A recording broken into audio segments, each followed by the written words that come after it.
Colours पर आ रहे serial डोरी में ठकुराइन का किरदार निभाने वाली सुधा चंद्रन राजधानी लखनऊ पहुंची। सुधा चंद्रन ने मीडिया से रूबरू होकर सीरियल में अपने द्वारा निभाए गए रोल के बारे में बताया और साथ ही अपने फिल्मी सफर मयूरी से लेकर डोरी तक के बारे में बताया और पूरे सीरियल में वह 16 साल की लड़की पर किए गए अत्याचार पर बनारस में बुनकरों के ऊपर पूरी कहानी और साथ ही साथ बताया सीरियल में पहली बार पिता और पुत्री के प्यार को दर्शाया गया है।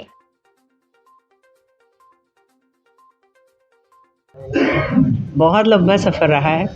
मैं आई हूँ इंडस्ट्री में 85 में नाची मयूरी के ज़रिए। मेरी पहली फिल्म थी। अब 85 टू 2024 में कदम रखने जा रहे हैं। बहुत लंबा सफ़र रहा है, बट ऐसा भी नहीं कहूँगी कि हमेशा मैंने सक्सेस ही देखा है।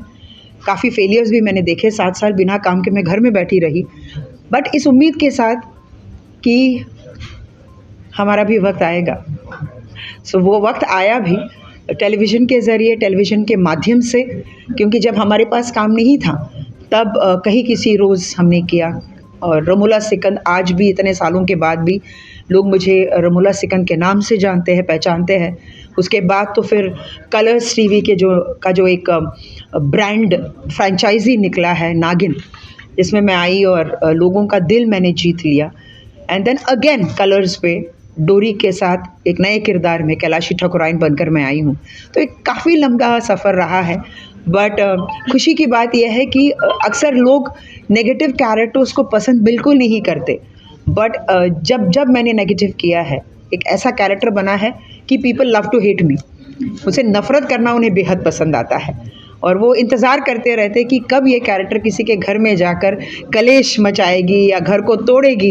And but this is different. Dori जिस कैरेक्टर के साथ मैं आई वो बहुत डिफरेंट है, क्योंकि ये घर को तोड़ने वाली औरत नहीं है, अपने सिद्धांतों पर चलने वाली एक औरत है।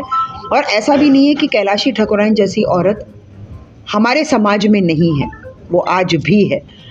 मतलब आज भी जब बच्चा पैदा होता है, हम जितने भी पढ़े लिखे क्यों ना हो, सबसे पहला सवाल हम ये पूछते हैं कि लड़का हुआ है या लड़की। हम कभी ये नहीं पूछते कि क्या लड़की हुई है। तो ये एक जो सोच है आज भी प्रिवेलेंट है, और इस चीज़ को और इस सोच को तोड़ने के लिए कलर्स का एक पहल है कि हम जब तक ऐसे सीरियल्स लेकर नहीं आएंगे तब तक हम लोगों की सोच को हम नहीं बदल पाएंगे। तो डोरी को एनहांस करने के लिए कैलाशी ठकुराइन जितना अत्याचार उस लड़की पर करेगी, उस बच्ची पर करेगी, उतना वो कैरेक्टर जो डोरी है वो अपने इस सोशल मैसेज को लोगों तक पहुंचा पाएगी। मैम, बनारस के होगा जो उनकी अपनी समस्याएं हैं वो स्क्रीन पे सामने आएंगी। इसमें वही समस्याओं के साथ हम डील कर रहे हैं, जहाँ पर अक्सर ये होता है कि मेहनत वो करते हैं और फिनेंशियल लाभ कोई और उठाता है। क्योंकि जब आप बुनकर बस्ती से एक साड़ी उठाते हो सकता है कि आप उन लेबरर्स को या उन बुनकर वर्कर्स को उतना पैसा नहीं देते हैं जितना वो डिज़र्व करते हैं। तो उनसे खरीदी करके जो मार्केटिंग लेवल पे वो साड़ियाँ बिकती है, उसमें बहुत अंतर है। तो ये एक ऐसा सीरियल है which is also a voice for the बुनकर्स, जहाँ पर उनकी समस्याएं या जो उन्हें लूट लिया जा रहा है आज के तारीख में। हालांकि लूट शब्द बहुत ही डिग्रेडिंग शब्द मुझे लग रहा है, बट उनकी जो मेहनत है उसे एक्सप्लॉइट किया जा रहा है। ये एक आवाज़ बनकर डोरी खड़ी रहेगी बुनकर बस्ती और बुनकर वर्कर्स के लिए। मैम, कुछ इसका ही है 9 बजे का ही है, बट हम मंडे टू फ्राइडे आ रहे थे, बट जो टाइम स्पैन हमारे पास आ रहा है वो ये है कि लोग 19 मिनट देख रहे हैं 22 मिनट के इस सीरियल को।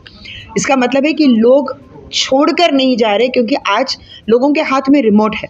जैसे ही एड्स आते तो लोग चैनल चेंज करते, फिर लौटकर आने में बहुत टाइम लगता है। तो ये एक बहुत बड़ा सक्सेस है कि डोरी ने ऑडियंस को बांध के रखा है। तो लोग ये जानना चाहते हैं कि क्योंकि कहानी बहुत फास्ट मूविंग है, यहाँ पर कोई डिली डैलिंग नहीं है। हर एपिसोड में एक नई कहानी है और हर कैरेक्टर की अपनी एक पहचान है।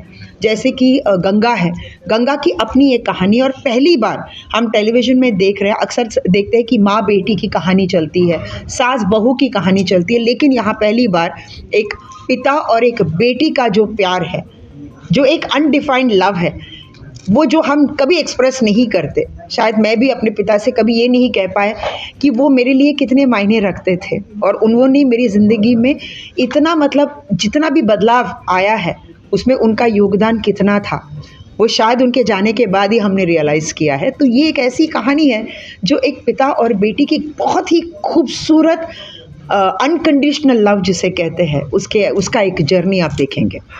मैम आपका लेकर क्या कहेंगे? इसमें हमने सिर्फ बनारसी साड़ियाँ ही यूज़ की है, क्योंकि जो कॉन्सेप्ट है ये औरत, जैसे मैंने कहा कि कैलाशी ठाकुरायन का जो टैगलाइन है वो यही है कि आदमियों की पहचान उसकी गाड़ी से है और औरतों की पहचान उसकी साड़ी से है।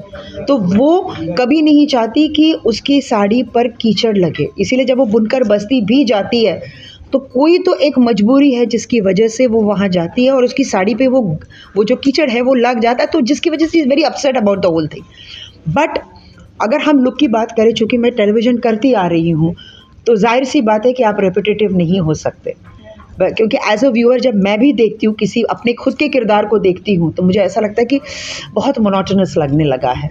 तो वो एक वेरिएशन चाहते हैं जिस पे हमारी पूरी टीम ने काम किया है। It is a production house, Jay Mehta productions, plus the Colors जो चैनल है उनका बहुत योगदान रहा है कि इस कैरेक्टर को हम ऐसा करेंगे। बहुत ही, अगर आप देखेंगे तो मैंने वो स्टिकर बिंदी भी नहीं लगाई इसमें, मैं कुमकुम लगा रही हूँ, सिंदूर लगा रही हूँ, मांग भरती हूँ और कांच के मांगड़ी। नॉर्मली हम लोग ये बैंगल्स कभी नहीं पहन सकते क्योंकि हम लाइव जाते हैं लोकेशन डायलॉग्स में, तो ये बहुत डिस्टर्बेंसेस करता है। We are not allowed to wear it, but हम ऑथेंटिसिटी को मेंटेन करते हुए हमने ग्लास के बैंगल्स पहने।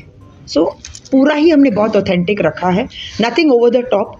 और एक फैशन स्टेटमेंट में अक्सर लोग चोकर्स पहनते हैं, हमने वो चोकर्स भी अवॉइड किया है। We have kept this very long decent, बहुत ही क्लासी फैशन स्टेटमेंट ज्वेलरी हमने रखा है। और ख़ास तौर से ये नोज़ पिन जो मतलब हो सकता है कि उसकी सास ने उसे ऐसे स्टेटमेंट नोज रिंग। यस, पहले तो मैं डांसर ही हूँ, उसके बाद ही मैं एक्ट्रेस बनी हूँ। तो डांस तो ऑफकोर्स वो पैशन है ही, मैं आज भी परफॉर्म करती हूँ, तो डांस तो मेरे साथ ट्रैवल कर ही रहा है। उसके बिना तो मैं सोच भी नहीं सकती कि मैं ज़िंदा रह सकती।